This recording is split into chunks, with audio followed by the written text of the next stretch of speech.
కథాస్రవంతి నిరంతర కథాప్రసార వాహిని కథల భాండాగారం కథాస్రవంతిని ఆదరిస్తున్న అభిమాన శ్రోతలకు నమస్కారం. ఈనాటి కథకు స్వాగతం. ఈరోజు మీరు వినబోయే కథ యాంత్రికం. రచన డాక్టర్ బివిఎన్ స్వామి.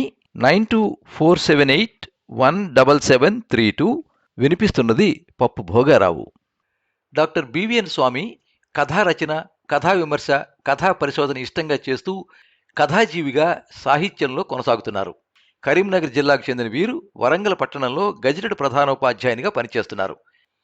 వీరు వెలువరించిన 13 సంపుటలలో 2 కథా సంపుటలు, 1 నవల మినహాయిస్తే మిగతా పుస్తకాలన్నీ విమర్శకు సంబంధించినవే. కథా విమర్శకు వీరికి తెలుగు విశ్వవిద్యాలయం వారి ప్రతిభా పురస్కారం లభించింది. కథా శతక పద్యం వీరి ప్రయోగాత్మక రచన. 1 పేజీ కథ రాసి దానికి సారాంశం ప్రతిబింబించే శతక పద్యం రాసి కథ కింద చేర్చారు. అలా కథా శతక పద్యం 2 కూడా వెలువడింది. కథా సోపానములు అనే వీరి పుస్తకం కథ ఎలా రాయాలి అనే ప్రశ్నకు జవాబుగా వెలువడింది. వీరు రాసిన పల్లేరు కాయలు తెలుగునాట విద్యా వ్యవస్థలో జరిగిన పరిణామాలను విశదీకరిస్తుంది.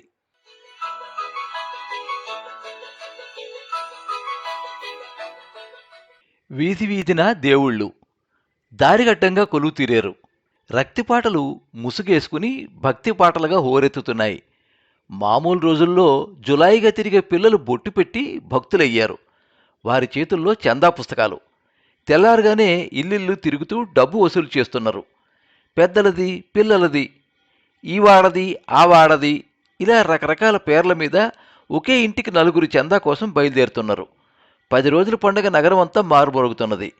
దేవీ నవరాత్రులు, వినాయక పగళ్ళు, బతుకమ్మ తిరుగుళ్ళు, ఇలా అంతా జిగేల్మంటున్నది.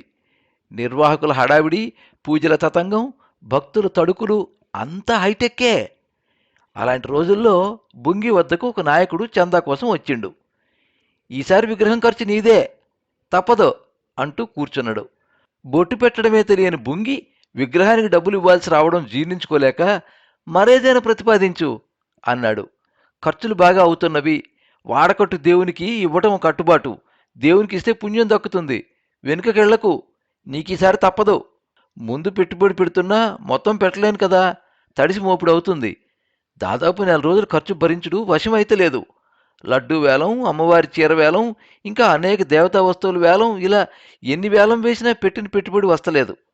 లైటింగ్ అరేంజ్మెంట్, ఊరేగింపు ఖర్చులు ఊహకు అందుతలేవు. అందుకే ఈసారి నువ్వు 5,000 ఇవ్వాలే అని అన్నాడు. ఇష్టం లేకున్నా ఇంత నష్టదాయకమైన పని ఎందుకు చెయ్యాలే? బుంగి అడిగిండు. తప్పదండి, ఒకరిని చూసి ఒకరం, లేకుంటే వెనకబడతాం. ఎన్ని ఖర్చు పెడతలేం? ఒకవైపు పాపం, మరోవైపు భక్తి, 2 ఊర్ధ్వముఖంగానే పయనిస్తున్నావు కదా. ఇట్లా ఎందుకు జరుగుతుందో ఆలోచించు. అంత యాంత్రికమైంది. ఇక్కడి వరకు వచ్చిండ్రు కనుక ఒకరోజు అన్నదానం ఖర్చిస్తా అని విషయానికి మంగళం పాడిండు బుంగి.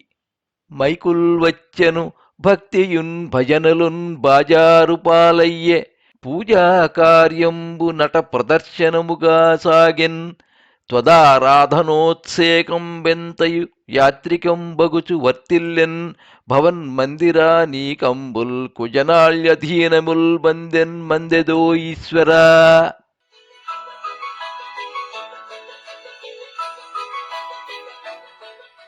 మీరింతవరకు యాంత్రికం కథ విన్నారు. రచన డాక్టర్ బివిఎన్ స్వామి.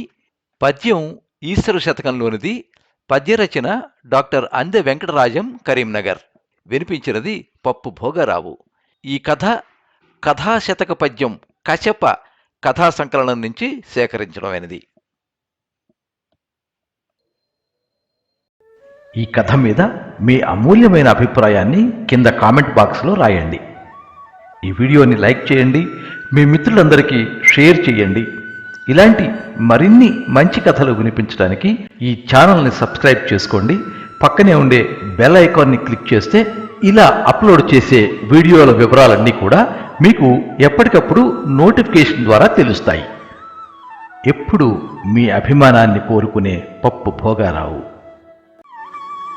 సర్వే జనాః సుఖినో భవంతు. కథాస్రవంతి.